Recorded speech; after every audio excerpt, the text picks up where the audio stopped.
ദൈവനാമത്തിന് മഹത്വമുണ്ടാകട്ടെ. ഇന്നത്തെ നമ്മുടെ വായനാ ഭാഗം പുറപ്പാട് 25 മുതൽ 27 വരെയാണ്. പുറപ്പാട് 25 മുതൽ ഒരു പുതിയ ഘട്ടം ആരംഭിക്കുന്നു. മുൻപത്തെ അധ്യായങ്ങളിൽ ദൈവം നിയമങ്ങൾ നൽകിയപ്പോൾ ഇവിടെ ആരാധനയുടെ കേന്ദ്രമായ ദൈവസാന്നിധ്യത്തെക്കുറിച്ചുള്ള നിർദ്ദേശങ്ങൾ നൽകുന്നു.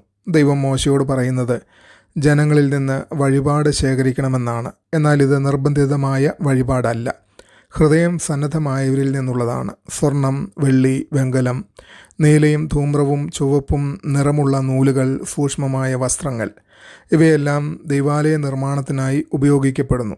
തുടർന്ന് ദൈവം നിയമപെട്ടകത്തിൻ്റെ നിർമ്മാണം വിശദമായി പറയുന്നു. അക്കേഷ്യ മരത്തിൽ നിർമ്മിച്ച പൊന്നുകൊണ്ട് മൂടിയിരിക്കുന്ന ഈ പെട്ടകം ദൈവത്തിൻ്റെ സാന്നിധ്യത്തിൻ്റെ അടയാളമാണ്. അതിൻ്റെ മുകളിൽ കൃപാസനം ഉണ്ട്.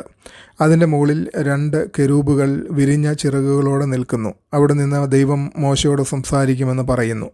അതിനൊപ്പം അപ്പത്തിൻ്റെ മേശയും തങ്ക നിലവിളക്കും നിർമ്മിക്കാനുള്ള നിർദ്ദേശങ്ങളും നൽകുന്നു. എല്ലാം ദൈവം കാണിച്ച മാതൃക പ്രകാരം കൃത്യമായി ചെയ്യണമെന്നാണ് നിർദ്ദേശം. ഈ അധ്യായം വളരെ ഗഹനമാണ്. ദൈവം തൻ്റെ ജനങ്ങളുടെ ഇടയിൽ വസിക്കാൻ ആഗ്രഹിക്കുന്നു. ദൈവം ദൂരെയുള്ളവനല്ല, അവൻ തൻ്റെ ജനങ്ങളോടൊപ്പം താമസിക്കാൻ ആഗ്രഹിക്കുന്നു. ഇതാണ് സമാഗമന കൂടാരം എന്ന ആശയം. ഇവിടെ കാണുന്ന വഴിപാട് വളരെ പ്രധാനമാണ്. ദൈവം ബലമായി ഒന്നും ആവശ്യപ്പെടുന്നില്ല. സന്നദ്ധ ഹൃദയമാണ് ദൈവത്തിന് പ്രിയം. അതായത് ആരാധന ഹൃദയത്തിൽ നിന്നാണ് തുടങ്ങുന്നത്. നിയമപെട്ടകം ദൈവത്തിൻ്റെ സിംഹാസനത്തെ സൂചിപ്പിക്കുന്നു. എന്നാൽ അതിൻ്റെ മുകളിൽ ഉള്ള കൃപാസനം നമ്മെ ഓർമ്മിപ്പിക്കുന്നത് നിയമത്തിന് മുകളിൽ കൃപയാണ് നിലകൊള്ളുന്നത്. ദൈവം നീതിമാനാണ്, എന്നാൽ അവൻ കരുണയുള്ളവനുമാണ്. ഇവിടെ ഓരോ വിശദാംശവും കൃത്യതയോടെ നൽകിയിരിക്കുന്നത് ഒരു സത്യത്തിലേക്ക് നമ്മെ നയിക്കുന്നു. ദൈവത്തെ സമീപിക്കുന്നത് ലഘുവായ കാര്യമല്ല, അത് ആദരവോടും അനുസരണത്തോടും കൂടി ആയിരിക്കണം. ആരാധനയിൽ ഹൃദയവും അനുസരണവും ഒരുപോലെ ആവശ്യമാണ്. ഇന്ന് ഈ അധ്യായം നമ്മോട് ചോദിക്കുന്ന ചോദ്യം വളരെ വ്യക്തമാണ്. നമ്മുടെ സമർപ്പണം എങ്ങനെയാണ്? നമ്മൾ സമയം, കഴിവ്, സമ്പത്ത് എന്നിവ ദൈവത്തിന് കൊടുക്കുമ്പോൾ അത് സന്നദ്ധതയോടെയാണോ, അല്ലെങ്കിൽ ഒരു ബാധ്യതയായി മാത്രമാണോ? ദൈവം ഇന്നും തൻ്റെ ജനങ്ങളിൽ വസിക്കാൻ ആഗ്രഹിക്കുന്നു. ഇപ്പോൾ കെട്ടിടങ്ങളിൽ അല്ല, മാറിയ ഹൃദയങ്ങളിൽ. അതുകൊണ്ട് നമ്മുടെ ജീവിതം തന്നെ ദൈവസാന്നിധ്യത്തിൻ്റെ വാസസ്ഥലമാകണം. ഇന്നത്തെ ലഘുവായ ആരാധനാ സംസ്കാരത്തിൽ ഈ അധ്യായം നമ്മെ വീണ്ടും ഓർമ്മിപ്പിക്കുന്നു. ആരാധനയിൽ ആദരവും ശ്രദ്ധയും ആഴവും ഉണ്ടായിരിക്കണം. ദൈവത്തെ സമീപിക്കുന്നത് ഒരു പതിവ് പ്രവൃത്തി മാത്രമല്ല, അതൊരു വിശുദ്ധ അനുഭവമാണ്. പുറപ്പാട് 26 ഈ അധ്യായത്തിൽ ദൈവാലയത്തിൻ്റെ ഘടനയെക്കുറിച്ചുള്ള വളരെ വിശദമായ നിർദ്ദേശങ്ങളാണ് കാണുന്നത്. സൂക്ഷ്മമായ വസ്ത്രങ്ങളിൽ കെരൂബുകളുടെ രൂപങ്ങൾ നെയ്ത തിരശ്ശീലകൾ നിർമ്മിക്കണം. അക്കേഷ്യ മരത്തിൽ നിർമ്മിച്ച ഫ്രെയിമുകൾ, വിവിധ പാളികളുള്ള മറകൾ, ഇവയെല്ലാം ദൈവം കൃത്യമായി നിർദ്ദേശിക്കുന്നു. ഈ സമാഗമന കൂടാരം 2 പ്രധാന ഭാഗങ്ങളായി വേർതിരിക്കുന്നു: വിശുദ്ധ സ്ഥലം, അതിവിശുദ്ധ സ്ഥലം എന്നിങ്ങനെ. ഇവയെ വേർതിരിക്കുന്നത് ഒരു തിരശ്ശീലയാണ്. നിയമപെട്ടകം വിശുദ്ധ സ്ഥലത്ത് വെക്കപ്പെടുന്നു. അപ്പത്തിൻ്റെ മേശയും തങ്ക നിലവിളക്കും വിശുദ്ധ സ്ഥലത്ത്. ഓരോ ഘടകത്തിനും കൃത്യമായ അളവും ക്രമവും നിർദ്ദേശിക്കുന്നു. ഈ ഘടനയിൽ ഒരു വലിയ ആത്മീയ സത്യം മറഞ്ഞിരിക്കുന്നു: ദൈവത്തിൻ്റെ വിശുദ്ധിയും മനുഷ്യൻ്റെ പരിമിതിയും. തിരശ്ശീല ദൈവത്തോടുള്ള വേർതിരിവിനെ സൂചിപ്പിക്കുന്നു. മനുഷ്യൻ നേരിട്ട് ദൈവ സാന്നിധ്യത്തിലേക്ക് പ്രവേശിക്കാൻ കഴിയാത്ത അവസ്ഥയാണിത്.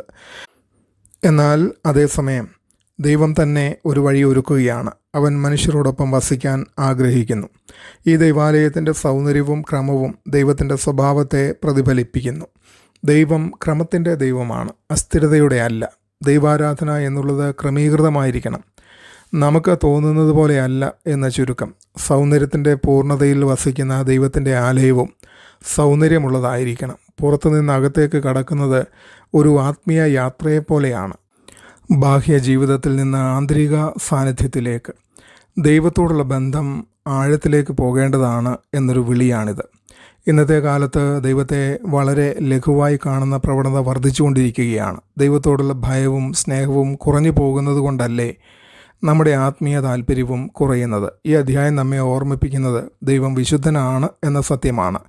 അതേസമയം ഇത് ഒരു ക്ഷണവുമാണ്. പുറത്തുള്ള ആത്മീയ ജീവിതത്തിൽ നിന്ന് അകത്തുള്ള ആഴത്തിലേക്ക് കടക്കാൻ നമ്മൾ പലപ്പോഴും പുറത്തെ പ്രാകാരത്തിൽ നിൽക്കുന്നത് പോലെയാണ്. ആചാരങ്ങൾ, അനുഷ്ഠാനങ്ങൾ, ഉപരിപ്ലവമായുള്ള വിശ്വാസം തുടങ്ങിയവ.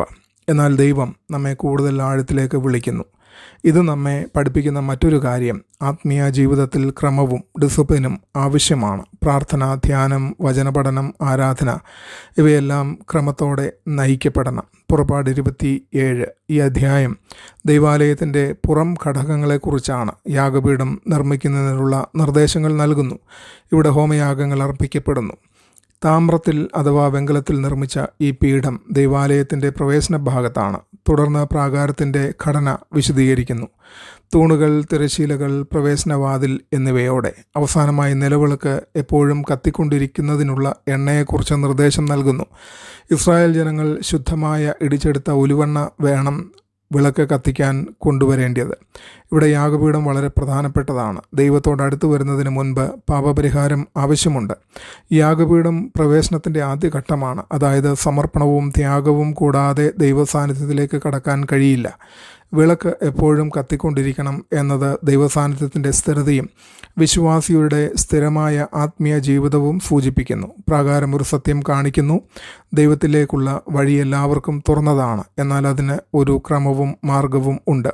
ഈ അധ്യായം നമ്മെ ഒരു പ്രധാന സത്യത്തിലേക്ക് നയിക്കുന്നു. ആത്മീയ ജീവിതത്തിൽ ത്യാഗം അനിവാര്യമാണ്.